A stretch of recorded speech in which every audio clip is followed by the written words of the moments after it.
Nah, berikutnya tentang selektor kecepatan. Selektor itu maksudnya pemilih kecepatan, yaitu memilih muatan yang berkecepatan tertentu saja yang bisa dilewatkan dalam suatu sistem. Misalkan ini ada elektron, proton, ya, kita tidak bisa melihatnya secara langsung oleh mata. Jika ada seberkas muatan dengan kelajuan yang berbeda-beda, bagaimana mengetahui laju salah satu muatan itu? Misalkan ini banyak muatan ini yang bergerak berhamburan ke sebelah kanan seperti ini. Nah,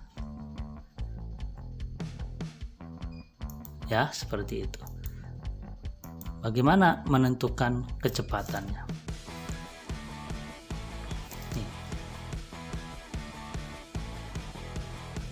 Untuk mengetahui lajunya, kita dapat menggunakan prinsip pada sirkulasi muatan melalui jari-jari yang tertangkap pada plat fotografi.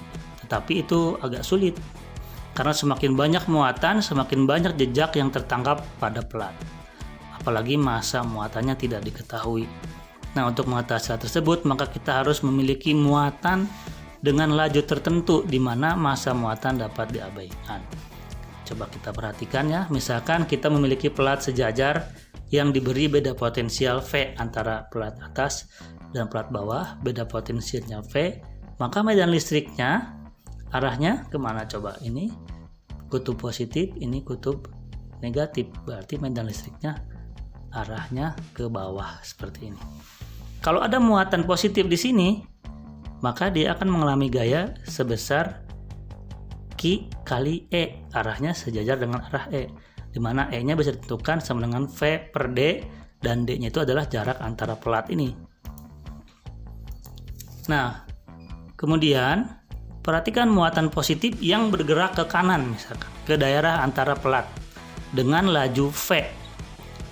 Maka dia akan mengalami gaya listrik yang arahnya ke bawah. Jadi sambil ke kanan, dia akan jatuh ke plat yang bawah karena mengalami gaya listrik sebesar Q kali E. Nah, ini plat ke bawah. Lalu bagaimana jika muatan tersebut membentur ya, muatan tersebut akan membentur plat bagian bawah. Bagaimana jika muatannya negatif? Nah, kalau muatannya negatif, maka dia akan membentur plat yang atas karena F-nya ke atas. Ingat, F sama dengan Q kali E.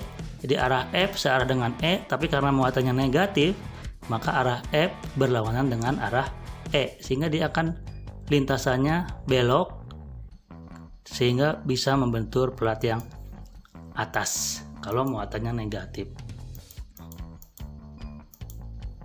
Nah, kira-kira seperti itu.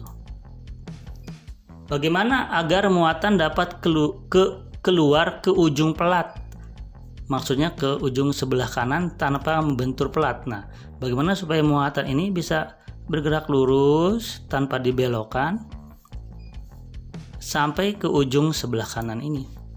Nah, supaya bisa seperti itu dengan kecepatan tertentu, tetapi maka selain medan listrik tadi diberikan, ini mendapat gaya F tadi ya, mendapat belok.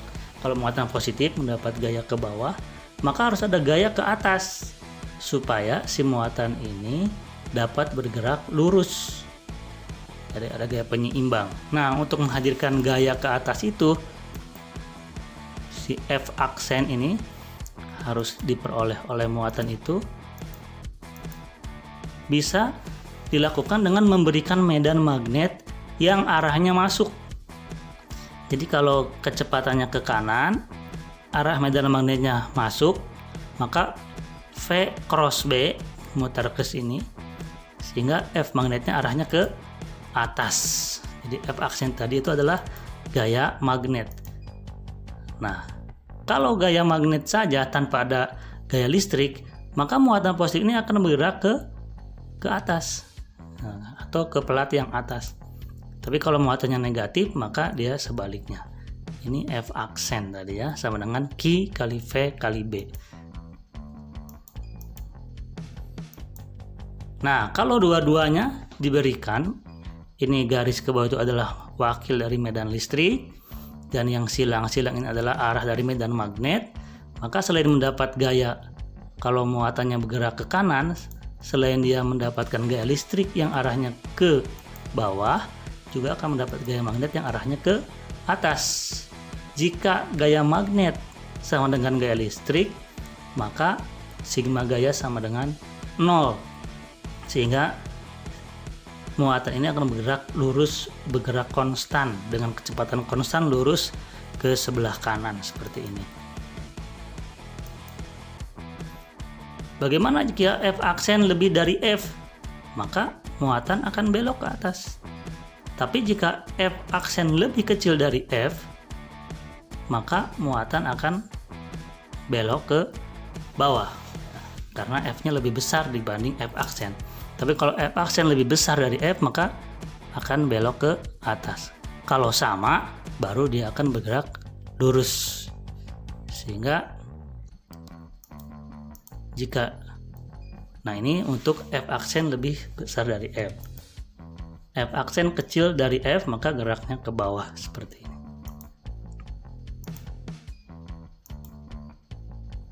Jika sama bagaimana?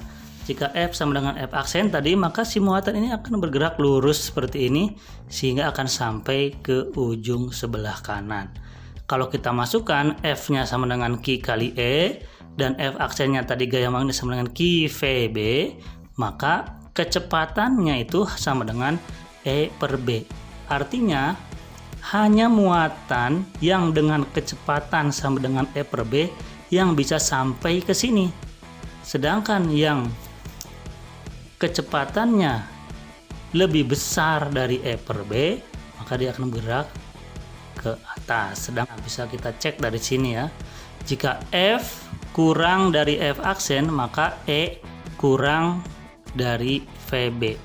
Berarti V-nya lebih besar dari E per B. Sehingga ketika V lebih besar dari E per B, F tadi itu adalah lebih kecil dari F aksen.